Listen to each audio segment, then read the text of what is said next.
Now I'm going to talk about the various other types of social projects in which I've been involved.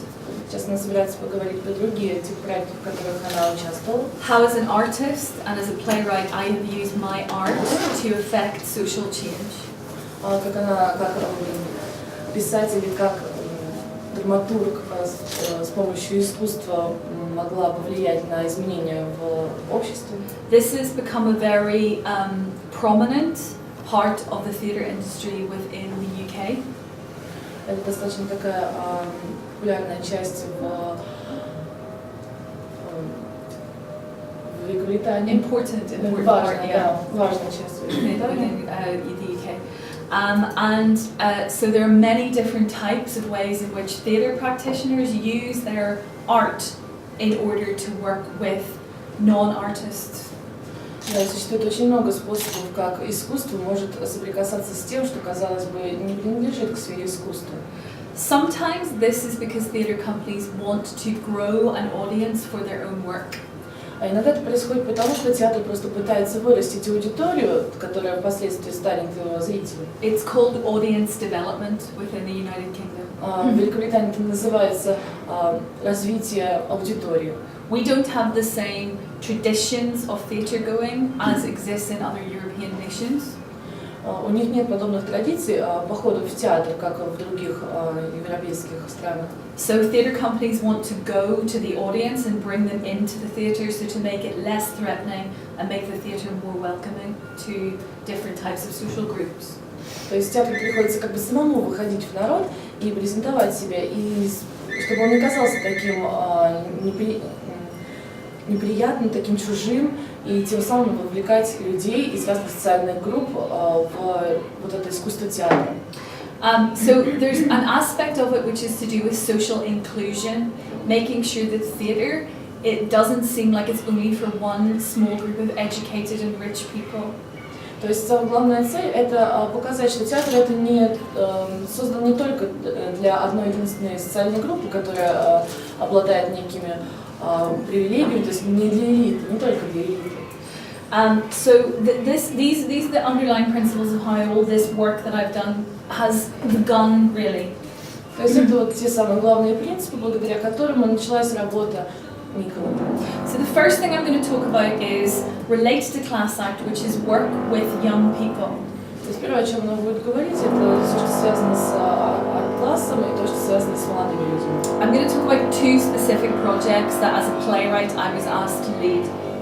Она собирается поговорить о двух главных проектах, которых она как драматург была увлечена. The first was in 1996. То есть первый был в 1996 году. And I was employed by the regional authority in my local region. Ее наняла одна из представительниц местных властей в ее регионе. To work with a group of 20 young people. Чтобы она работала с группой из 20 молодых людей. Aged between 10 and 18 years old. В возрасте от 10 до 18 лет. Who were socially excluded because their parents had mental health problems or addictions, drug addictions or alcohol addictions. Это были дети из семей, которые были выпали из общества, потому что их родители имели либо какие-то проблемы с головой, скажем так, либо они были наркозависимыми или алкоголиками. These children were identified by the social work department in the regional council, so by social care workers who were working with the families. То есть этих детей выбрали именно социальные работники, которые занимались с этими семьями. And what they wanted me to do was to work with this group of young people in order to get them to write a play about their experience of living under stress, having a parent who either had an addiction or a mental health issue.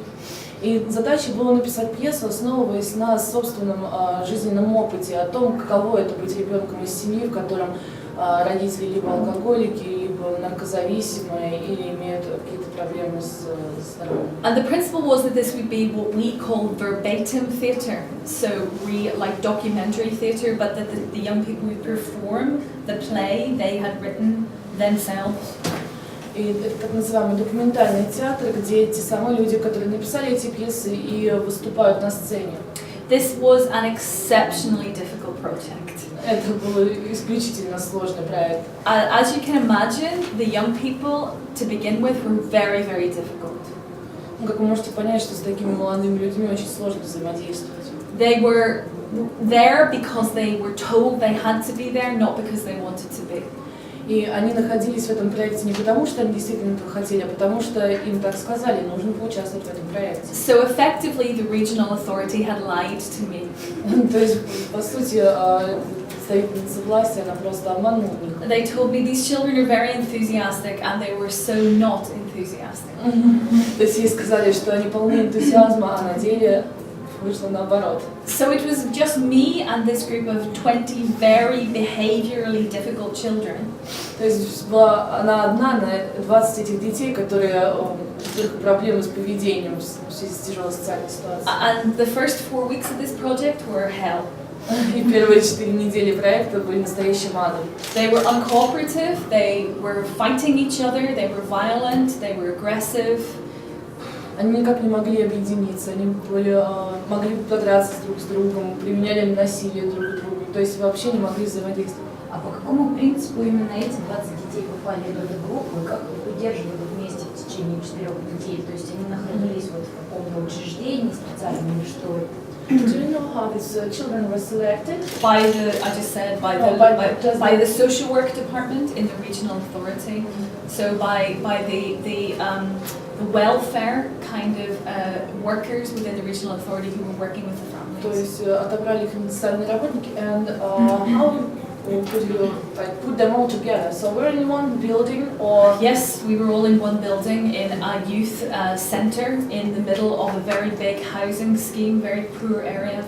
То есть они там жили в этом месте? So you lived there? No, I visited once a week to work with them for 4 hours each week. But children? The children all came to the center once a week to meet with me from different houses. But they were made to come. They were made to come. Yeah. В общем, каким-то способом их заставляли собираться. Но это уже проблема вот этой женщины, которая попросила Николу приехать. Because their social workers made them, because they were in trouble with the police, they were failing at school. It was a condition that they came, so they didn't get into more trouble. То есть им приходилось, потому что у них были проблемы с полицией в школе, и им приходилось слушать социальных работников и приезжать на эти встречи с Николой. This project, though, having to work with such a group of teenagers, made very much the principles by which I now work with all different types of client groups. Ну и как раз вот благодаря этой работе и сформировались основные принципы Николы, которые она использует не только в этом проекте, но и в остальных. And the fundamental principle that I realized that I needed to apply was the principle of respect. И самый фундаментальный, самый базовый принцип, который она выяснила для себя, это принцип уважения. And that was having respect for them and their individual voices as people, rather than being an adult telling them what they should do. То есть это было больше уважение к ним как к отдельным личностям, у каждой из которых есть свой голос, нежели чем поведение в роли взрослого, который пытается чему-то научить бестолковых детей. While at the same time having a very kind of strict framework as to how they should behave within the space that we were working, and the technology of how we were going to make the play. Но несмотря на это, были все-таки жесткие рамки, ограничивающие каким-то образом поведение всех участников этого проекта и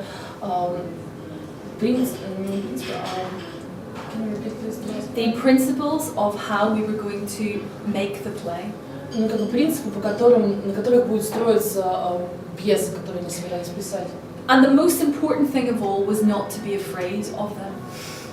И самое важное было не бояться. Now this came to, I got over my fear with one particular incident. Преодолеть страх помог один отдельный инцидент, эпизод. There was one particular girl who was 16 years old and very violent and very, very difficult, who was physically intimidating everyone and was verbally abusive towards me.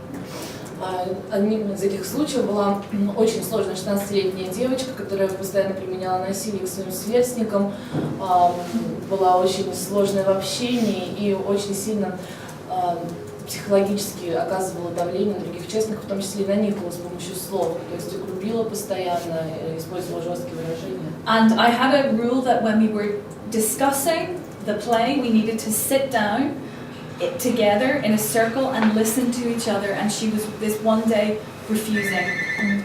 То есть один из принципов, когда они обсуждали пьесу, они должны были сесть в круг, и обязательно каждый должен был слушать друг друга. А вот эта девочка в один день просто наотрез отказывалась следовать этому правилу. And she was pulling posters off the walls and kicking chairs over, and all the other children were getting both scared and excited and wanting to join in.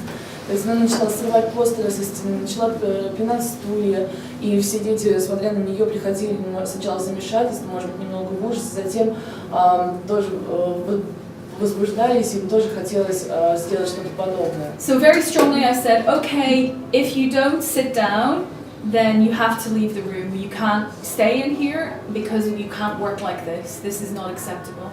Никола сказала, хорошо, если вы не хотите так себя вести, то вам не хотите вести себя согласно основным правилам, не хотите сесть в круг, то вам придется покинуть это помещение, потому что вы не следуете правилам, установленным здесь. And she came right up to me in my face and she said, I am going to kick your very bad English word in.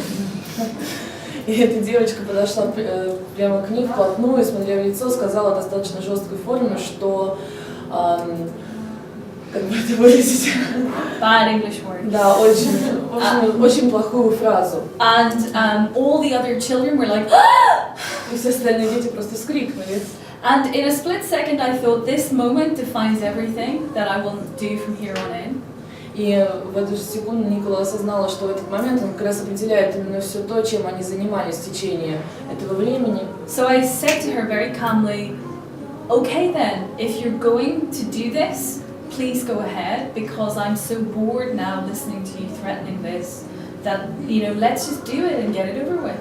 И тогда Никола сказала достаточно спокойным тоном, хорошо, если ты действительно хочешь это сделать, то давай вперед, потому что мне уже надоели твои угрозы, ты только умеешь что угрожать мне. And I was like, just let's do this then. Let's do it. Просто сделай это и все. And I said, and then what will happen is one of two things. Either I will leave here in an ambulance, or you will leave here because I will pick you up and carry you out of the building, and you will never ever return.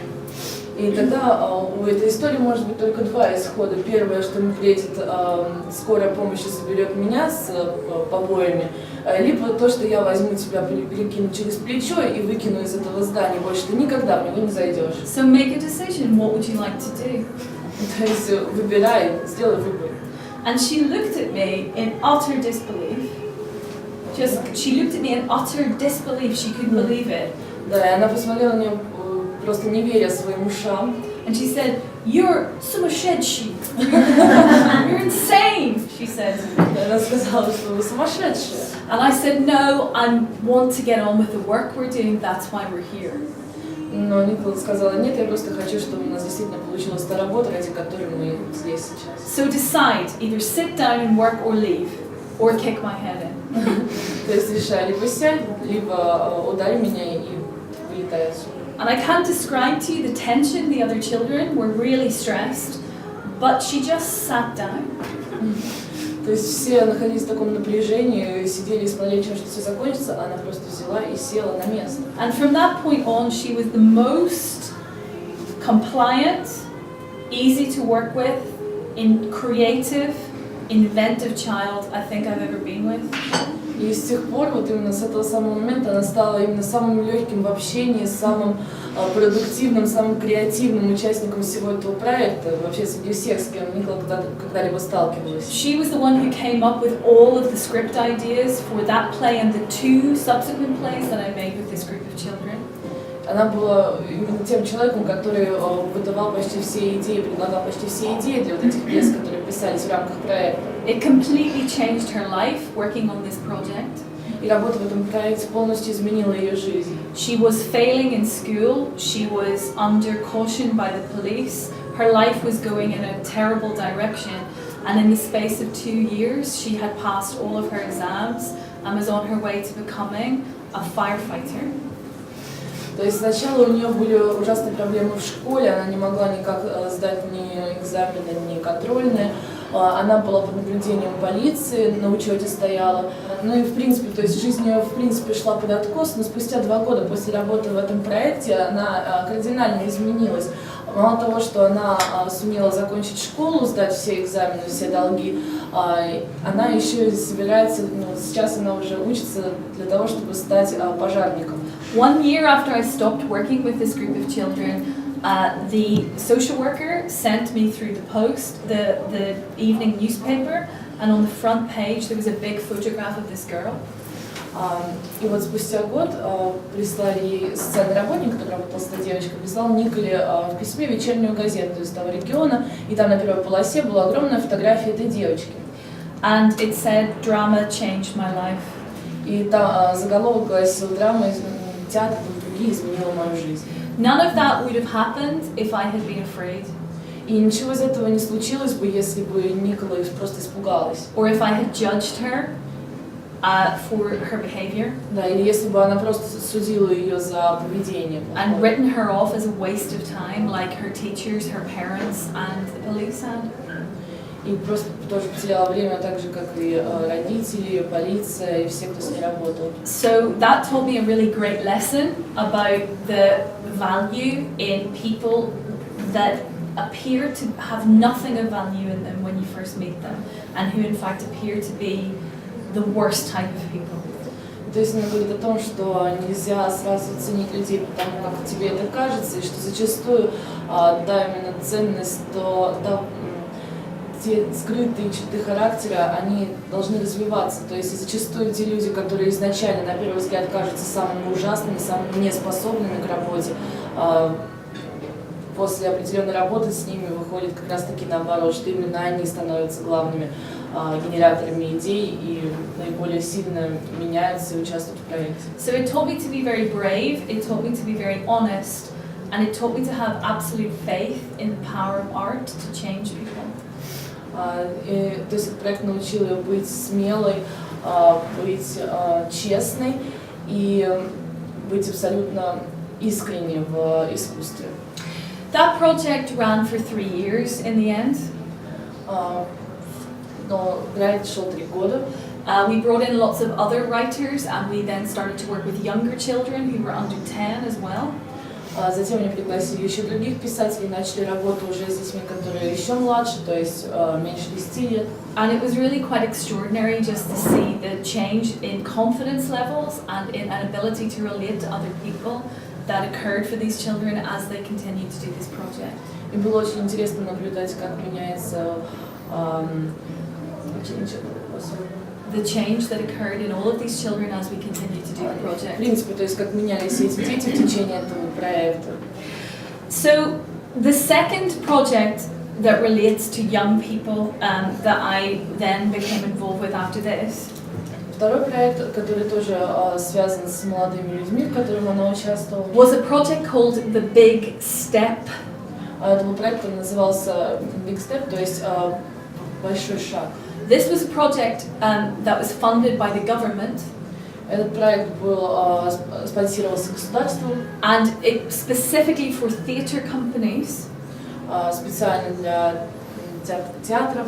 So each year, theatre companies were invited to apply to run this project. И каждый год какой-то театр был вовлечен в эту деятельность. And one would be awarded the contract.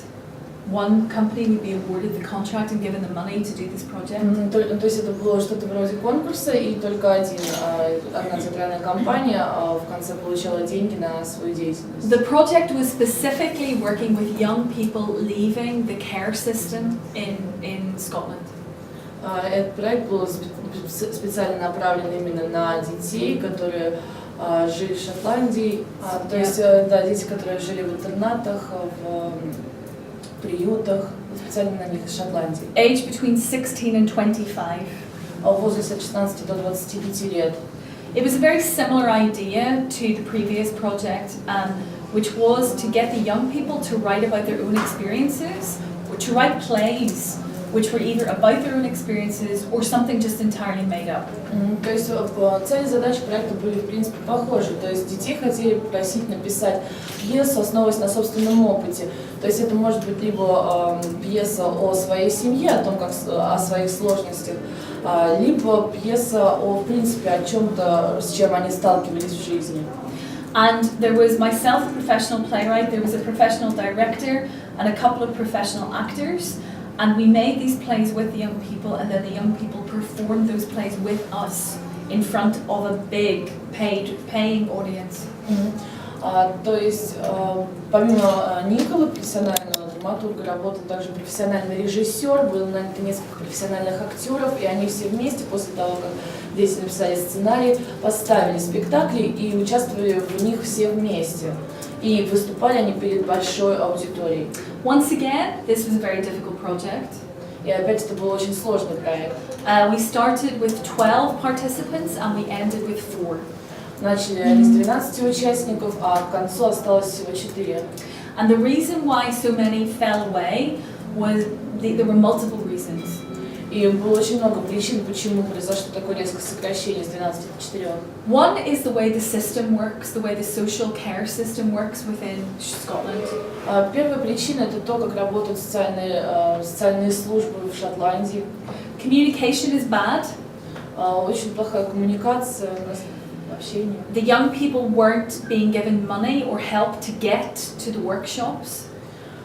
Молодым не помогали получить деньги и доехать до этих семинаров, мастер-классов. Which made it very difficult because they're quite poor. Да, и это, естественно, было препятствием, потому что они достаточно бедные. But the biggest problem by far was their own self-image.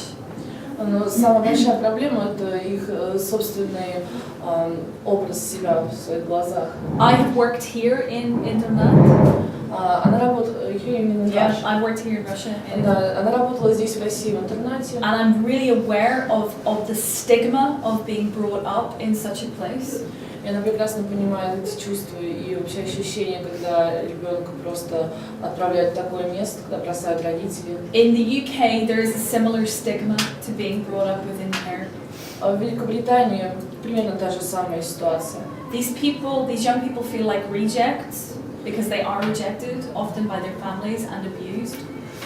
Эти дети чувствуют себя отверженными, потому что их отвергли в первую очередь их же родители. And absolutely no one listens to anything they have to say. They are totally at the mercy of the system.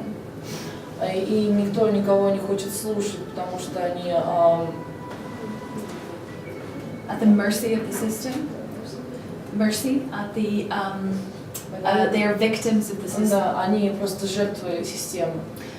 So it was a really tough job to get them to have enough self-belief to do this project. Это было очень сложно внушить им ту долю самоуважения, уважения к себе, да, чтобы начать работать в этом проекте. There was a lot of emotion, a lot of shouting, a lot of fighting, a lot of people walking out.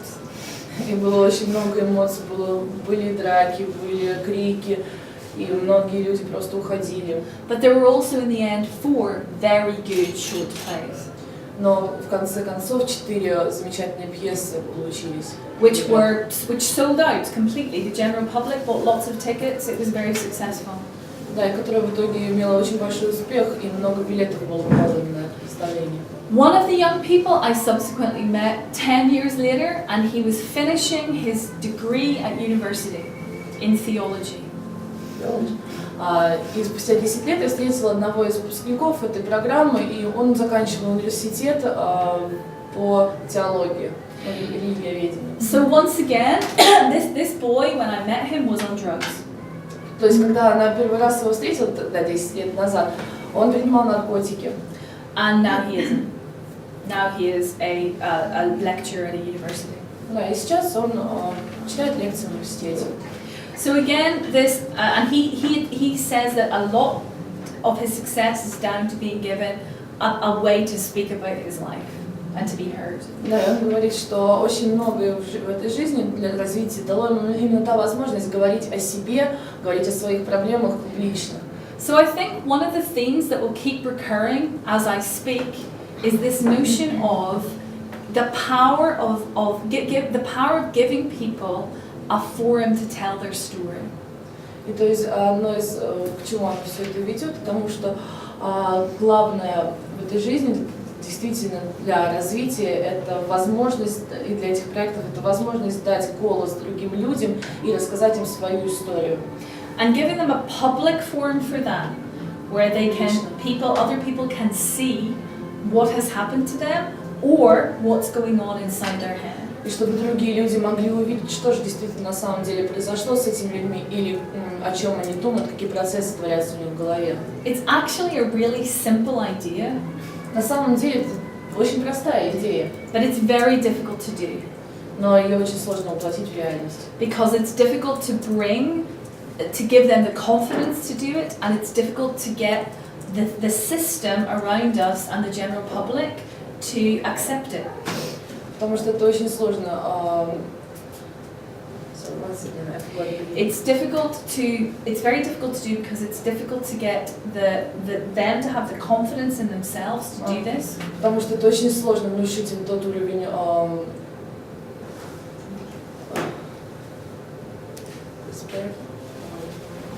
самоуважения, чтобы они начали действовать.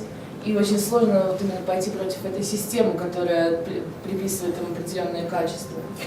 And we'll come back to those principles again later. Позже она вернется опять к этим принципам. Another type of project in which I've been involved specifically for a theatre company. Другой тип проектов, в котором она участвовала тоже специально для вот этих театральных компаний. It's a lot nicer. Намного приятнее. And a lot easier. И намного проще. It has its own difficulties though too. Но с другой стороны у него есть свои трудности. That's a project called Age Exchange. Это проект, который называется обмен возрастами. I am the author of a very successful play called Lifeboat. Yeah. И Никола написала очень успешную пьесу, которая называется Lifeboat. Лодка жизни.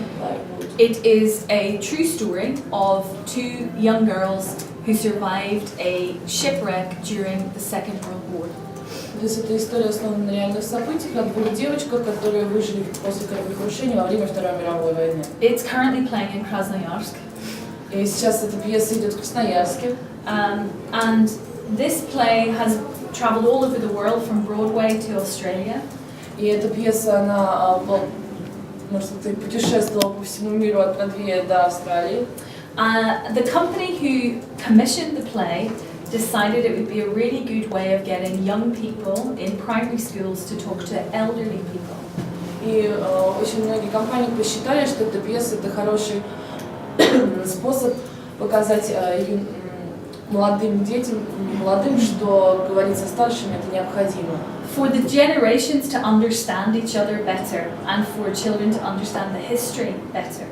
То есть для поколений, для более хорошего взаимопонимания между поколениями и для того, чтобы дети лучше знали историю.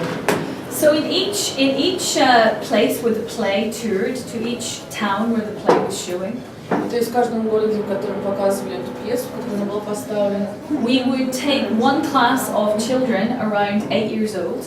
Они брали один класс детей около 8 лет.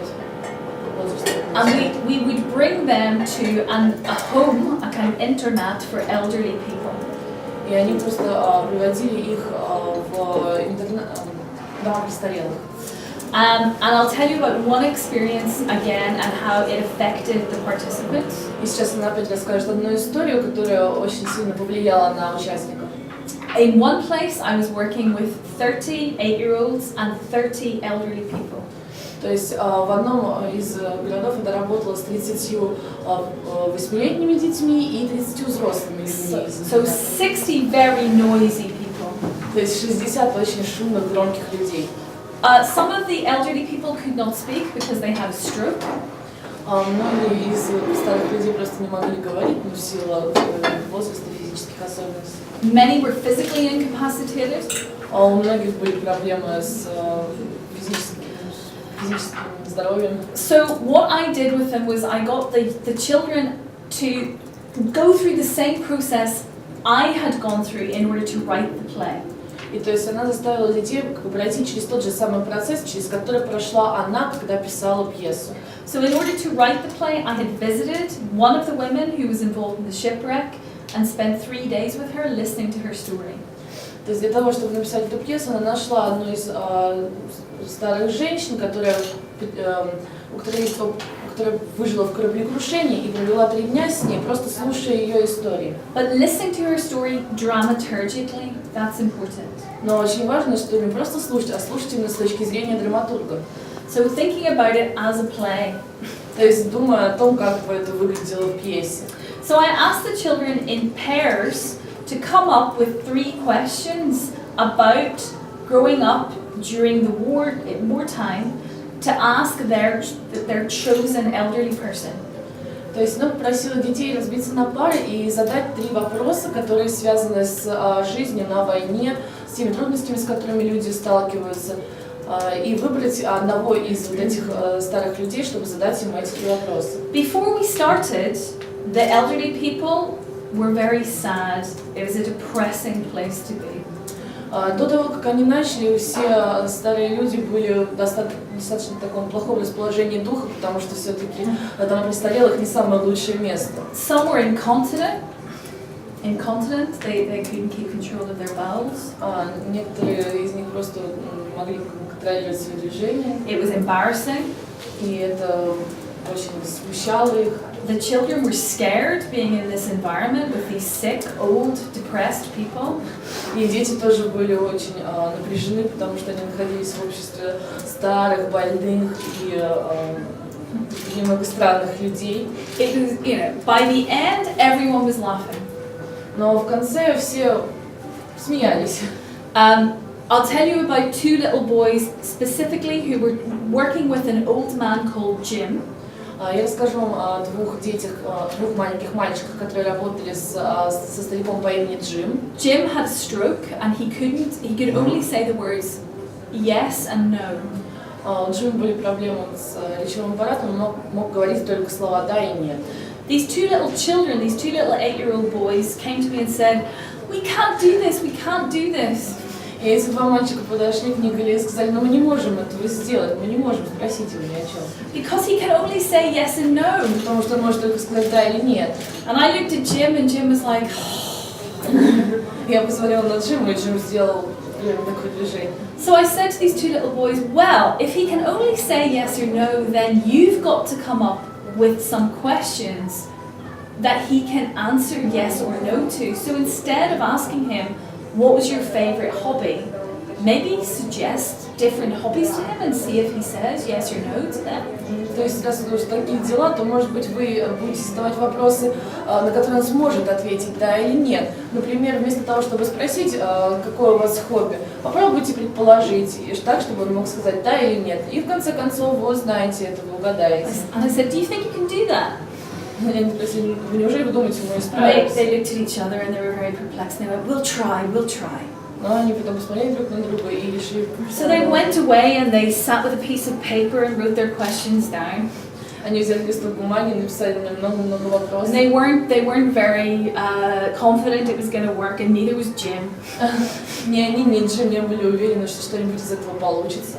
And then they went and they tried, and it worked. And they came rushing across and going, it's working, he can talk to us. Но в итоге они попробовали, и действительно все получилось. И в конце потом они подбежали к Николе и радостно заявили, что это работает, сработало. And what was most beautiful was that Jim was crying. И Джим в итоге расплакался, растрогался. This old 8-year-old man, just floods of tears and smiling because he just couldn't believe this. Да, и Джим, которому 80 лет, он сидел, просто плакал с улыбкой на лице и просто не мог поверить, что так получилось. And that was because people had stopped talking to him a long time ago. Потому что люди перестали разговаривать с ним уже очень давно. And those little boys learned something that day about how to work with people with a disability. They learned so much from that one experience. Из этого одного маленького опыта дети научились очень многому. Они поняли, как нужно общаться с людьми, у которых есть какие-то проблемы со здоровьем. And for just a little bit of time, Jim had got out of his prison. of language. Да, и в итоге через некоторое время Джим смог преодолеть эти свои проблемы. And the stories that those children wrote, having interviewed these old people about the war, were amazing. The amount of information that they got, the amount of listening they did, it was amazing. И вот эта пьеса, которую в итоге написали эти мальчики, которые разговаривали с Джимом, она была потрясающей, там было безумное количество информации, очень много интересного, и все остались в восторге. And I think this school is still visiting this old people's home today. И Никола думает, что вот эта школа, она до сих пор постоянно навещает дом престарелых. So I think that that's a really, really useful project when you're trying to bring different, disparate groups together for social cohesion. И Никола считает, что это действительно очень хороший опыт собирать несколько, допустим, две группы социально. Social cohesion, bringing people together. Ну да, для того, чтобы вот как бы эти отчаявшиеся группы людей, чтобы их объединять, сплочать и заставлять делать что-то вместе. It doesn't have to just be an age exchange, it can be a cultural exchange or various other ways of using this model. Это не обязательно должно быть обмен возрастами, как было в предыдущей модели. Это может быть обмен культурами или обмен чем-нибудь еще. Главное просто принцип, тот же самый обмен. Now I'll move on to the third type of project that I've been involved with before I finish. И перед тем, как я закончу, скажу вам еще о третьем типе проекта, в котором я участвовала. These are probably this is the most difficult type of project. Это был самый сложный проект. I have done quite a lot of work with prisons, people in prison. Она проделала очень много работы с заключенными. And with people coming out of prison. И с теми людьми, которые только-только вышли из тюрьмы. I'm actually currently involved in a project that I'll show you in a second. И сейчас она вовлечена в один из подобных проектов, который она покажет через. Which is working with female prisoners coming out of the criminal justice system in the United States of America. И проект он о женщинах, которые как раз только вышли из тюрьмы в Америке. I want to stress again that all the same principles apply. Я опять же хочу еще раз подчеркнуть, что мы применяли все те же самые принципы. The principle of respect, Принцип уважения, the principle of listening, принцип слушания, of giving people a platform to tell their stories. Принцип того, чтобы дать людям площадку для выступления, рассказа своих историй. And that belief in the power of art to transform people. И вера в силу искусства, которая позволяет менять людей. So I'll finish with this project, but first let me tell you about the opera that I made. Она закончит свою речь вот этим проектом, но сначала она расскажет вам об опере, которую она написала. For our national opera company in Scotland. Для национальной оперы в Шотландии. Once again, this project was funded by the government. И опять же, этот проект спонсировался государством. And the government paid for teams of artists to go into 4 prisons across the country. И государство дало деньги 4 труппам для того, чтобы они пришли в все тюрьмы. I was asked by Scottish Opera to be the librettist for their project. И шотландская опера попросила Николу написать либретто для оперы. The difficulty with this one was we were in the maximum security prison. Главная проблема в этом проекте была в том, что они посетили тюрьму с максимальной защитой, то есть которая очень сложно было попасть, она хорошо охраняемая. I have to ask you to pause the filming just now. Можете поставить на паузу запись? Один молодой парень, который was looking at a 19-year sentence. И который ожидал 19-летний срок пребывания в тюрьме. He'd been through the care system for children in the UK and then gone straight to prison from there. И то есть он сначала был в этих социальных службах для сложных детей, и затем сразу же попал в тюрьму. As soon as he got the opportunity to write something, he was off. И как только он получил возможность что-то написать, он моментально освободился от этого. He's really talented. И он на самом деле очень талантливый. He wrote most of it. He wrote most of the script. Он написал большую часть сценария.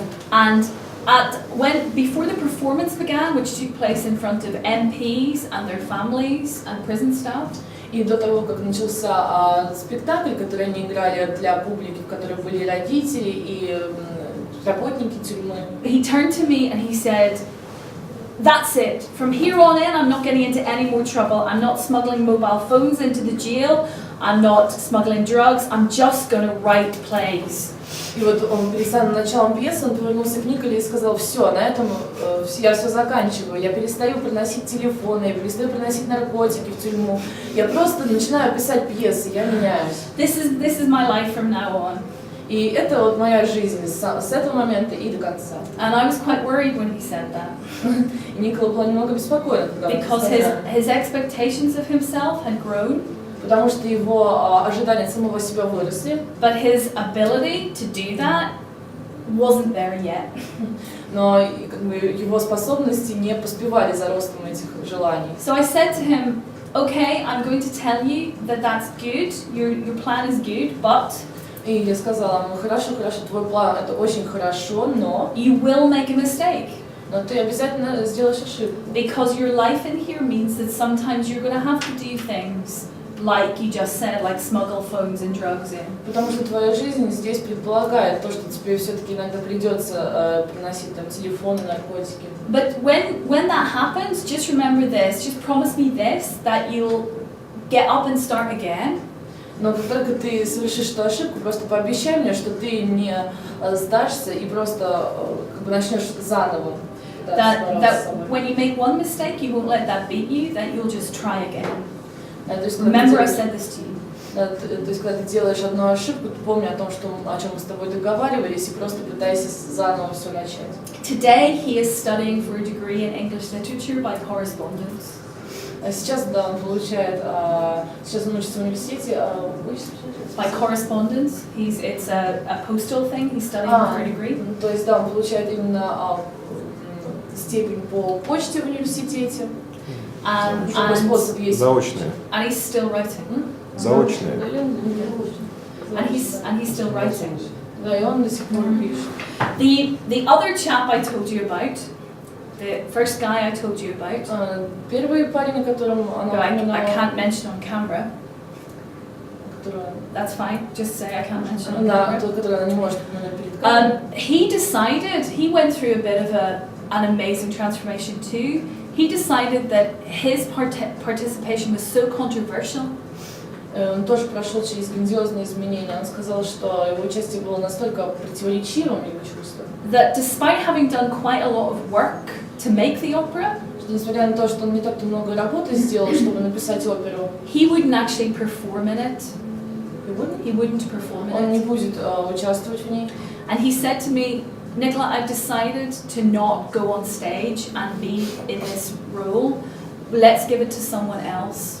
И я сказала, я не поднимусь на сцену, я не буду играть эту роль, давайте дадим ее кому-нибудь другому. Because I've seen how hard all these guys have worked and how much they've enjoyed this. Потому что я видела, как много вот эти парни работали над этой пьесой, как они наслаждаются этим. And if I do it, the newspapers and the journalists will make it all about me, and it will spoil it for them, so I'm not going to perform. Да, и если я выйду в этой роли на сцену, то журналисты, газеты все напишут о том, что именно я был главным или одним из главных, и это очень испортит им все впечатления от работы. None of us could believe this. Никто из нас не мог поверить это. That he had suddenly decided to care about other people and his own fellow prisoners. Что он вдруг возьмет и подумает о других людях, о своих приятелях из тюрьмы. Because he was really enjoying his part. Потому что действительно он наслаждался частью работы, которую он проделал. And there is still a drama project going on in that prison now because we did that project. И до сих пор вот это вот драматургия в тюрьме развивается благодаря вот этому проекту. It's become part of the rehabilitation program within the prison. Это стало частью реабилитационной программы в тюрьме. The very last thing. И самая последняя вещь. For the past 18 months I've been working in the United States in Columbus, Ohio. Последние 18 месяцев, которые я работала в Columbus, Ohio. With a rehabilitation project called Rachel's House. С реабилитационным проектом, который называется «Дом Рэйчел». This is a unique rehabilitation project in the United States. Это уникальный проект в США по реабилитации людей. It's unique for two reasons. Уникальный по двум причинам. One is that it has an 86% success rate of women not going back to prison or an offending lifestyle. Первое это то, что 86% женщин, поучаствовавших в ней, больше никогда не попадают в тюрьму, не повторяют этот опыт. And the second unique aspect of it is how it works. И второй уникальный аспект это то, как это работает. It's totally holistic. Holistic. It addresses all aspects of the individual. То есть это полностью, как сказать, вовлекающий всего человека в действие. So most rehabilitation projects try to get people into work. То есть большинство реабилитационных проектов предполагает вовлечение людей в какую-то работу. Or they try to get people away from being addicted. Или просто пытаются, как сказать, избавить людей от зависимости. Or they try to get people into education. Или отправляют их учиться, то есть дать им образование. So it's one of those things they will try. Just обычно они пробуют одно из этих. This project does all of those things. А этот проект включает в себя все вышеперечисленные направления. And it's run by a church. И во главе его стоит церковь. So this church called Lower Lights in this ghetto in Columbus. То есть это церковь, которая называется Lower Lights, которая находится в Коламбусе, вот в этом гетто. Has what they call this ministry of compassion. Ministry of compassion. So it's love. It's about showing Christian love to the worst types of people. То есть они проповедуют вот эту любовь к людям, несмотря в зависимости от их социального положения, поведения. Because of that, it's not funded by the government. Так как это не спонсируется государством. Because in the United States, if you're a faith-based organization, you can't have public money. Потому что в США по закону, если ты религиозная организация, то ты не имеешь права получать общественные деньги. So it's entirely funded by charitable donations. То есть этот проект был полностью спонсирован некими организациями, которые выделили благотворительность, в общем. But it does all of the things that all of the other rehab projects do separately. So it does everything that the other projects would do separately. То есть все вот эти проекты мы делали по отдельности. So the women come into the project, they choose to come, they're not sent there. То есть те женщины, которые участвовали в проекте, их никто не заставлял приходить, они сами решили поучаствовать. And they choose to come because there are weekly meetings in the prison for this Rachel's House community. И они решили прийти, потому что каждую неделю в тюрьме организовываются такие встречи по поводу дома Рэйчел, программы. And they, rather than being sent by the state, they have to say they want specifically to go there. Да, и то есть они должны были сами сказать, что мы хотим поучаствовать именно в этой программе, мы заявляем желание. They are given a house. Им давали дом, communal living, в котором они жили. They are given clothes and food, and they're not allowed to work for 40 days. Им дают вещи, еду, и им не разрешается работать в течение 40 дней. After that, the very first thing they do in Rachel's House is they get the women to volunteer in another project. И вот спустя эти 40 дней первая вещь, которую просят этих женщин, это поучаствовать в каком-то другом волонтерском проекте. So they get them to serve in the soup kitchen or in the food bank. То есть они просят их помочь вот на кухне для бездомных, но есть такие, да, в США практики. So they're taking care of other people within the local community first. То есть сначала они начинают заботиться о людях в каком-то отдельной социальной группе. And I think that might be one of the key things about this project. И я думаю, что это, наверное, одна из ключевых вещей в этом проекте. Which is that they start to have self-worth because they are serving somebody else. То, что они начинают ценить себя, потому что они помогают кому-то другому. I'm going to show you a little film, bits of a film about it, where you can hear some of the women speak about the effect that my work had on them. Сейчас Никола собирается показать мне небольшие отрывки из фильмов, в которых женщины, участвующие в этом проекте, рассказывают о своих чувствах, переживаниях, об опыте. But basically what I did was the same as I've done with all the other projects that I've spoken about today. Но на самом деле в основном она делала все то же самое, что и в других проектах, о которых она уже рассказывала сегодня. Except that I worked individually with each woman for a period of 2 weeks initially. Ну, за исключением только той детали, что с каждой женщиной она работала индивидуально в течение 2 I met with them each day, 8 women each day for an hour. Она встречалась с 8 женщинами каждый день по часу. And I got them to tell me their story. И они рассказывали ей свои истории. Their story of getting into prison and their story of coming out. То есть их история о том, как они попали в тюрьму, как они из нее вышли. This was difficult because a lot of these women had been living on the streets as prostitutes and were on drugs. Это было очень сложно, потому что многие из этих женщин, они просто жили на улице, работали проститутками или наркодилерами. They were addicted to crack, most of them. Большинство из них было зависимость от crack cocaine. Крокодил. Yeah. So large pieces of their memory were missing. То есть огромные части вот этих памяти, они были утеряны в связи с наркозависимостью. They had been living on the streets. Они жили на улицах. They had lived through very violent situations. Они пережили очень тяжелые жизненные ситуации. Some of them had done very violent things.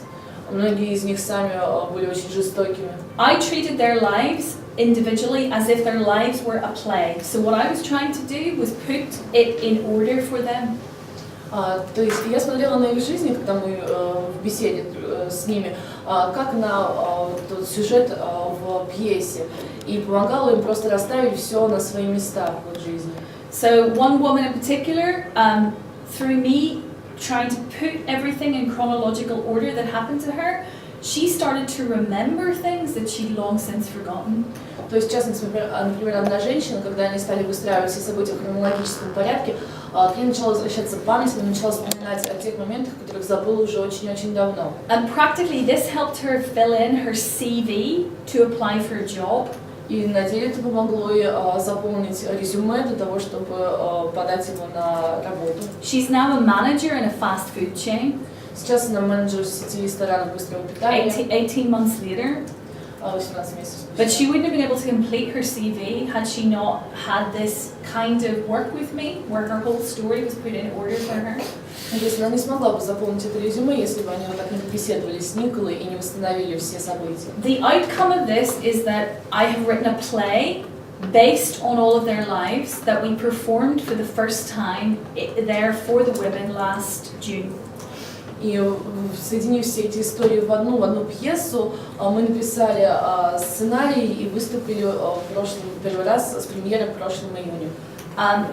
And I've also been doing work in the prison from which these women have been coming up and going into the prison and working with people already in jail in the same way.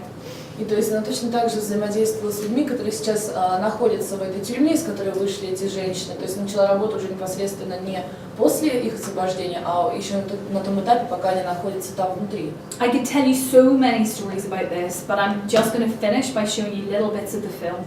Она может рассказывать вам эти истории бесконечно, потому что их очень много, все они очень интересны. Because you have to have lunch. Да, но так как вам нужно пообедать, то мы сейчас посмотрим небольшое видео. But I'm really happy to take any questions over lunch that you might have. So let me show you some of this film about Rachel's house. Да, и можете готовить вопросы. I'll stop and start the film so Katya can translate some of it. Это была та самая организация. I'm really honoured to have been asked to come and work on this project, on this writing project. Это действительно большая честь для меня прийти в этот проект и работать в нем. Because the more that I find out about the lives of Rachel's house, the more amazed I am. Потому что чем больше я узнаю во всем этом, тем больше мне становится это интересно. Through my writing and directing, I've always been involved with projects that serve different client groups. Last year, I wrote an opera for the National. Она сейчас рассказала как раз о том, о чем она рассказывала, то есть то, что она занималась постоянно в этих проектах, и вот недавно, например, написала оперу. A company in the UK with 30 guys who were in category A prison, they were all first-degree murderers, and we sat down and we wrote an opera together, which they then composed and then performed. То есть вот Just tell them about the opera there. про оперу, про те 30 человек. Because of certain beliefs that I have about social beliefs and spiritual beliefs. I've always tried to use my art to work with other people То есть через искусство она работает с людьми, in order to help them to express themselves. чтобы помочь им выразиться.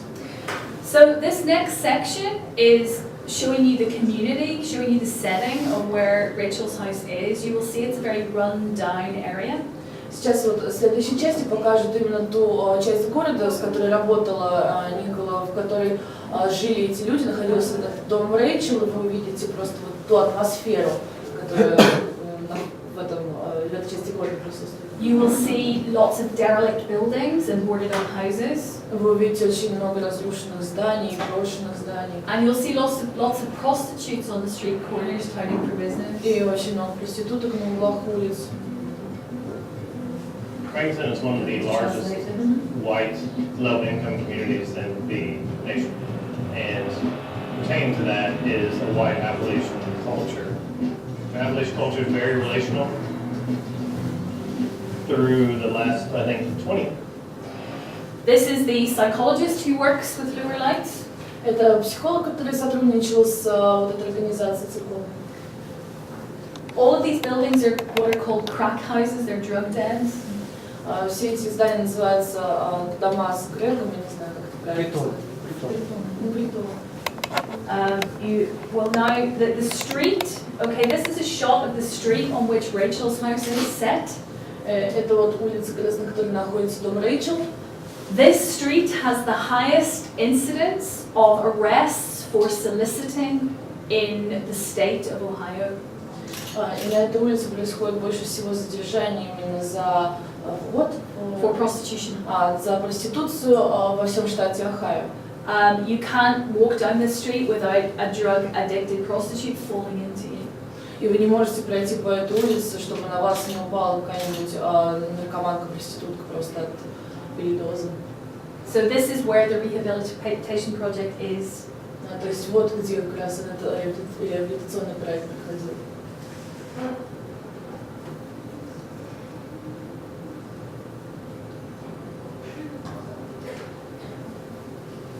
Now, we're now going to hear from two of the participants who I worked with on the project, very briefly. Да, и сейчас мы посмотрим как раз на интервью двух участниц этого проекта. The first woman we're going to hear from was a drug dealer. Первая женщина, которую мы услышим, это бывший драгдилер. She's not an addict, but she sold drugs to everyone. Она сама не была зависимой, она просто распространяла, продавала наркотики. So imagine her coming into Rachel's house and seeing the effect that her trade had on other women and their families. То есть представляете, как она почувствовала себя, когда пришла в дом Рэйчел и увидела буквально жертву своей работы, то есть тех, кому она когда-то продавала наркотики. This woman is now fully recovered and has not gone back to prison. И сейчас эта женщина полностью вылечилась, восстановилась и никогда не возвращалась в тюрьму. Whoops. The sound. Another country and Right, let me tell take her that back a story. bit. You can't believe someone would come that far away, you know, from another country and tell her story or even what. Мы не могли даже представить, что люди придут в hear дом и расскажут свою историю. anything about us, you know, especially us getting out of prison. If you went to prison and you're considered, you know, in society worthless. То, что нам дадут высказать свои истории о том, как мы попали в тюрьму, как мы из нее вышли, то, что действительно интересно для остального общества. My session with her is about my life. Ну вот в этой как бы, сессии да, рассказ о своей жизни, Things I went through, good and bad. то, через что мне пришлось пройти. She's been a lifesaver, really, because Lifesaver, she's been a lifesaver, she says. Like me. То, что она как бы спасала жизнь. she can talk to you and get you to say things that you normally would keep inside. Yep. It says she can talk to you and get you to say things that I would normally keep inside. То есть то, что Никола пришла и заставила людей говорить именно такие вещи, которые чаще всего они держат внутри себя. The next woman we're going to hear from now works for the project. Следующая женщина, которая будет рассказывать, она сейчас работает в проекте. This is another example of what Rachel's House does. Once the women have gone through the system, most of them come back to work there and help other women through. То есть это как один из примеров, когда женщина сама сначала прошла через вот это лечение в Rachel's House, да, через реабилитацию, и затем, как бы излечившись, реабилитировавшись, сама поняла, что ее миссия тоже помогать людям, и опять же вошла в этот проект, но уже не как участница, да, как отдельная из организаторов, как один из помощников. So the next woman you're going to hear from was an armed robber. She was an armed robber to support her drug habit. Следующая женщина, которую мы услышим, она вооруженное нападение устраивала для того, чтобы купить себе дозу наркотиков. She's now the education worker. Сейчас она работает в образовании, в сфере образования. Whatever is going to come out of it. I'm in awe of what will come out of this, she says. I'm in awe of what might come out of this.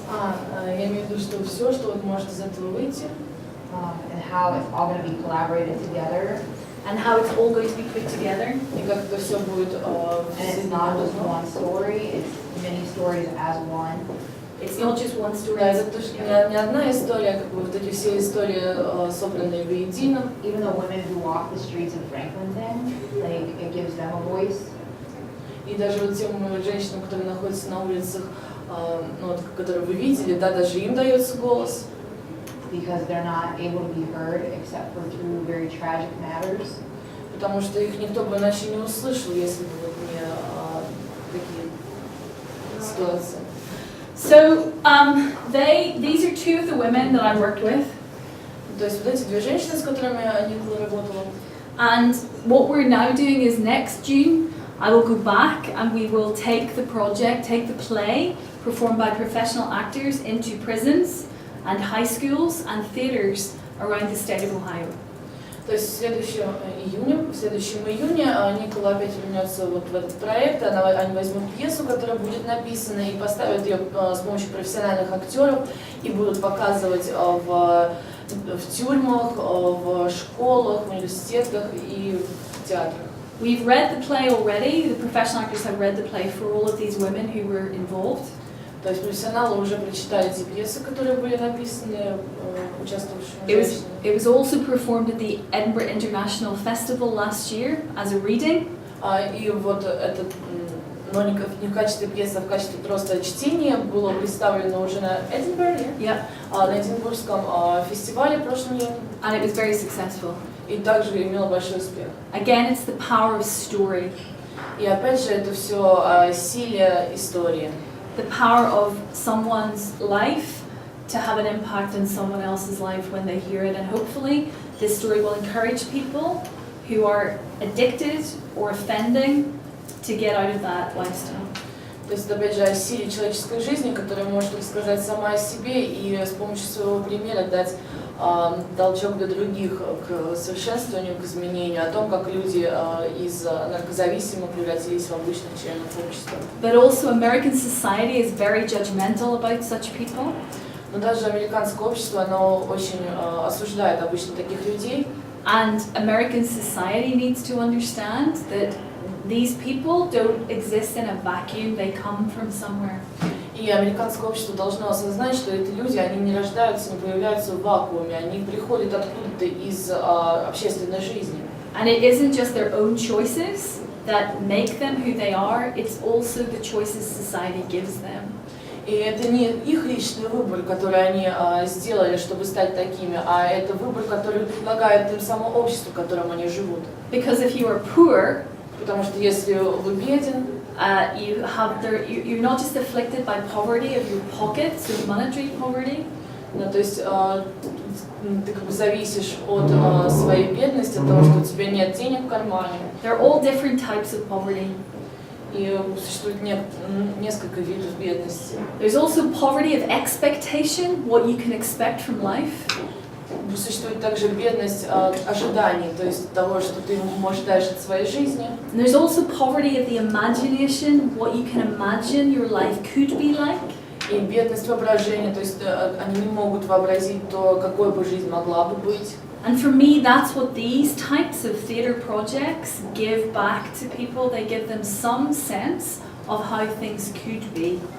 И вот для Николы это одна из главных задач проекта, это вернуть вот эти ощущения, да, восполнить эти пробелы фантазии, чтобы люди сами могли представить, что могло бы быть с их жизнью, и, может быть, это станет стимулом для перемен. Every single time I'm involved in any of these projects, it changes me, probably more than it changes anyone else. И каждый раз, когда я принимаю участие в этом проекте, это меняет даже, наверное, больше всего меня, а не участников. But more of that later, and thank you for listening. Мы поговорим об этом еще подробнее позже, и спасибо большое за внимание. Well, I suppose a bit of both. My father spent some time in prison. У нее отец провел некоторое время в тюрьме. So I grew up as a child of a convict. То есть она выросла как ребенок заключенного. And so I had, I suppose, some of my preconceptions were, I had less preconceptions because of that. Less preconceptions because of that. И из этого у меня не было таких вот жестких стереотипов, какие могут сложиться в других. Was I scared? Yes. Была ли она напугана? Да. Because these are violent men. Потому что эти люди очень жестокие. And I really didn't know what to expect actually. И она действительно не знала, чего от них можно ожидать. Again, from my experience of doing this type of project in different settings, you're often told that participants will be very enthusiastic, but sometimes they really aren't. Опять же, из опыта прошлой работы в подобных проектах она знала, что вам могут сказать, что люди действительно заинтересованы в этом, но на деле окажется, что их просто заставили. Truly, my experience repeatedly has been that the participants are always much more scared and nervous than I am. И опять же, опыт показал, что на самом деле участники не намного больше волнуются, намного больше испуганы, чем сама Никола. So actually, my job is to make sure that they feel safe. То есть ее работа дать понять этим людям, что они в безопасности. And if I make them feel safe, then I am safe. И если она их в этом убедит, в том, что они находятся в безопасности, то и она сама будет в безопасности. I have done enough of this now to realize that people are not what they appear on the surface. Этот опыт, опять же, показал, что люди на самом деле не являются теми, кем они представляются с первого взгляда. That for many people, their behavior is learned rather than inherent. И то, что для многих люди ведут себя именно так, просто потому что их этому научили, и жизнь заставила, да, чем то, что это их проявление их внутренней присущности. And that often many of these people feel really trapped in a way of living that they just can't see a way out of. И очень часто эти люди просто захвачены этой жизнью, в которой они живут, и просто не видят выхода из этой ситуации, не знают, как вести себя по-другому. So we can't help them with everything, but we can help them with this poverty of the imagination. We can help them dream bigger dreams or even just different dreams about their lives. Они не могут помочь им справиться абсолютно со всеми проблемами, но главная их задача — это помочь научить их воображать, думать, то есть вернуть вот это ощущение мечты. Очень страшно, что в России есть такая история, на то, что предлагают какие-то социальные проекты, например, в тюрьмах.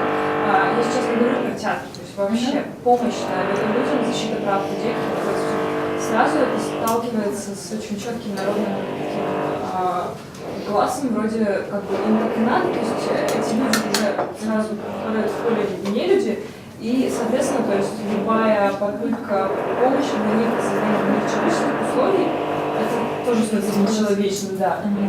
So she told that she asked it because when some social project starts in such a place like the prison, and it doesn't matter what it doesn't do with theater anymore, but like other people who are not participating in this project, they think, oh, but these people, they deserve such a life, like not to be loved, not to be in this society. Just questions. And yeah. So that's why this behavior, like to trying to help them to overcome their life story, is also guessed by other people, like going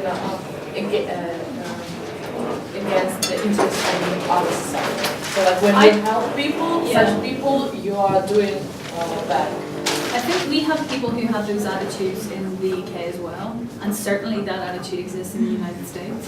Я думаю, что у нас много таких людей в Великобритании, которые думают точно так же, да, что помогать таким людям это плохо, это то, что они этого заслуживают, и в США тоже.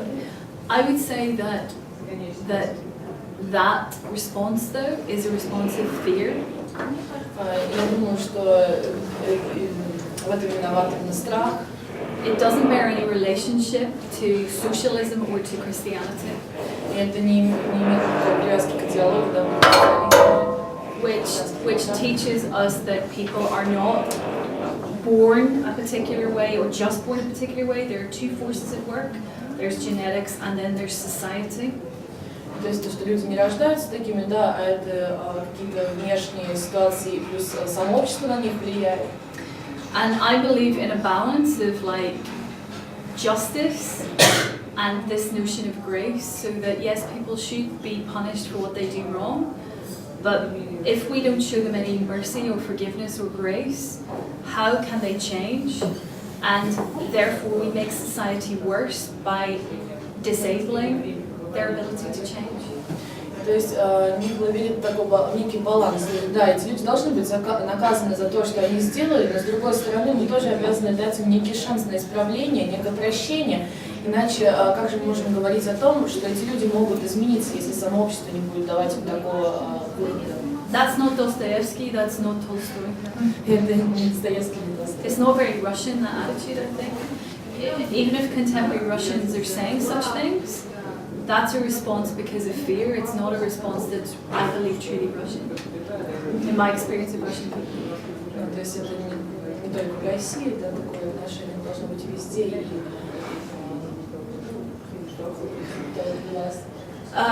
It's not very Russian. It's not my experience of Russian people. That Russian people are. There's quite a big attitude currently in the West towards what's happening here in Russia. Сейчас такое отношение к тому, что происходит в России за рубежом. I have had a lot of criticism from my colleagues in theatre about even coming to Russia right now. Да, и очень часто ее коллеги критикуют, потому что она приезжает в Россию. Because of some of the laws that are being put in place.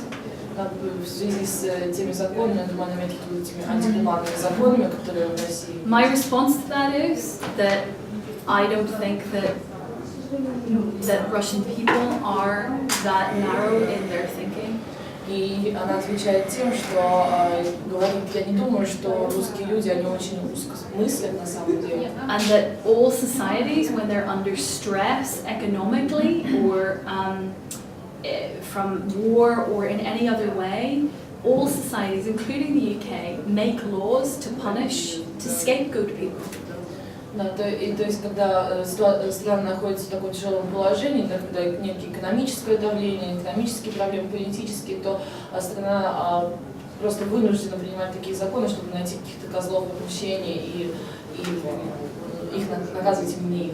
And that is my experience of Russia, and that my experience of Russian literature and Russian theatre and Russian art is this notion of open-mindedness and generosity and goodness, not this fear that discriminates against anyone, whether they're a convict or homosexual or whatever.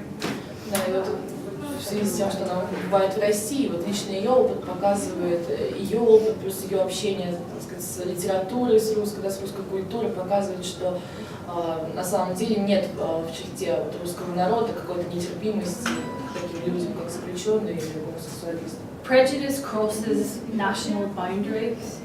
Its prejudice is common to all nationalities, I think. Да, эти предрассудки, они выходят за границы, да, они распространяются. And what you're talking about there is a form of prejudice. What you're talking about there is a form of prejudice. То, что, о чем вы сейчас говорите, это просто какие-то предрассудки. So I'm making a comparison in saying that, you know, I wouldn't I'm an open-minded person. И вот делая сравнение, я могу сказать, что я человек широко мыслящий, да, с широким кругозором. Who believes everyone has a right to live and live well. Кто верит, что каждый имеет право жить и жить хорошо. And that's why I'm here. И именно поэтому я здесь. Rather than listening to my colleagues who have a prejudice against Russia. Да, и вместо того, чтобы слушать коллег, у которых есть определенные предрассудки по поводу России. And that's why I work in prisons, despite my society, people in my society telling me that people who go to prison cannot be helped and should be left to rot in jail. Да, и поэтому она приходит в тюрьму, несмотря на то, что люди из ее круга общения говорят, что те, кто попал в тюрьму, там им и место. I suppose it depends on us as individuals. It's the bravery thing again. How brave are we as artists prepared to be to live our own principles? Это опять же вопрос смелости, да, можем ли мы пожертвовать какими-то принципами или вот пойти против предрассудков, чтобы постараться что-то изменить. And there's no prejudice in my philosophy or my art. Ну и в ее искусстве, в ее философии нет предрассудков. Good. It's a good moment to move because we just had a serious conversation. Sorry. Маш, скажите, а можно еще вопрос у вас? Беседа продолжаем, да? Да. So, how many times you need? Just when questions are finished, another 10 У нас minutes. только один вопрос. Еще один-два вопроса и будем переходить. Ну, на самом деле, 3, но не короткие. Не короткие. Короткая. Да. Если, первый вопрос, если кто-то был, короче говоря, бывает кто-то из группы, с которой вы занимаетесь, деятели или какие-то вот социальные группы, кто так и не пишет в результате пьесу, но тем не менее с удовольствием участвует.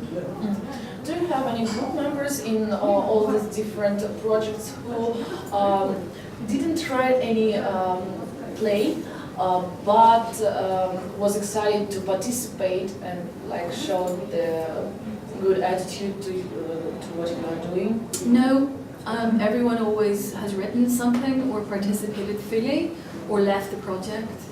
То есть либо они участвовали, написали пьесу, либо они просто покинули проект. I don't think that the changes that I'm talking about can be affected unless people fully participate, because the whole point of it is to do something difficult and achieve that. That's what makes them change. То есть не важно, что именно ты делаешь, главное, чтобы ты делал это с душой, и вот именно это ощущение, то, что ты преодолеваешь какие-то трудности, то, что в этом участвуешь, помогает преобразиться. I also have another principle, which is no passengers. You must engage in work and do what everyone else is doing.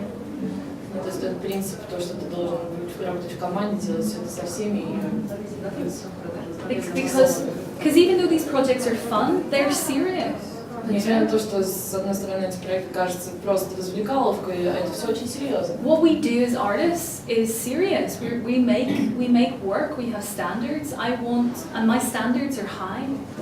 То, что все мы художники, да, в таком смысле слова, у нас у всех есть принципы, это на самом деле очень серьезные принципы. И вот у Николы, допустим, все эти стандарты, принципы, они очень высокого уровня. I think it's really important to maintain those high standards and to try to get people to reach them.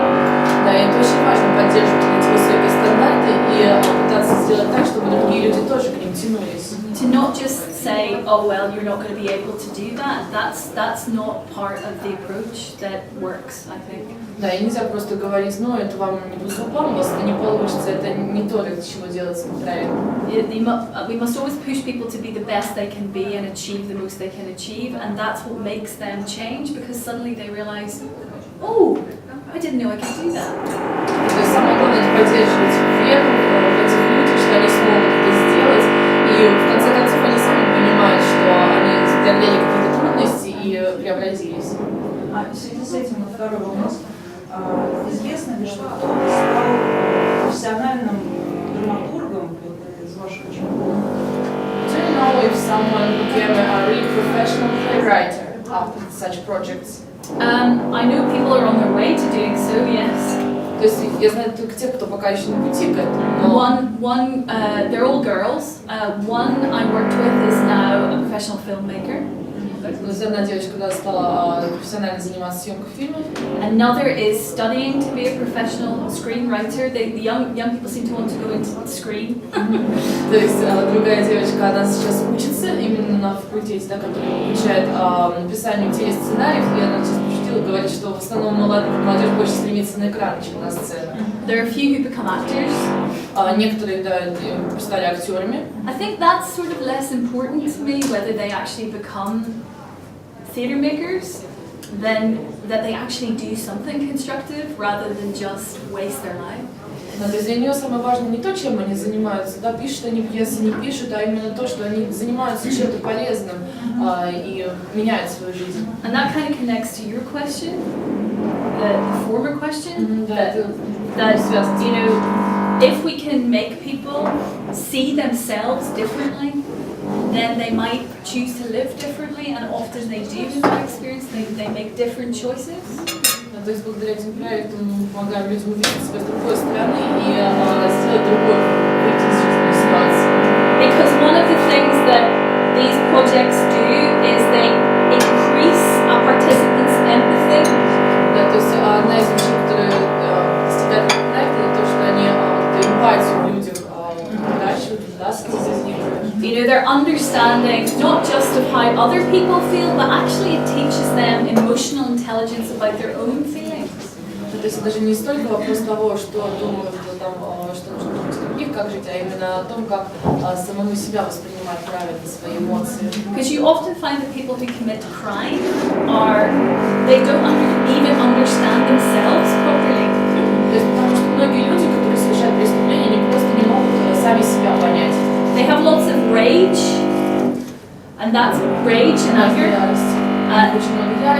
That's because they have a lot of people committing crime have been brought up in violent circumstances. Потому что многие люди, которые совершают преступления, они просто выросли в этих жестоких условиях. Without any love, without any proper parenting, without any family structure. Без хорошего отношения к себе, без семьи. And actually these projects kind of fill in a gap.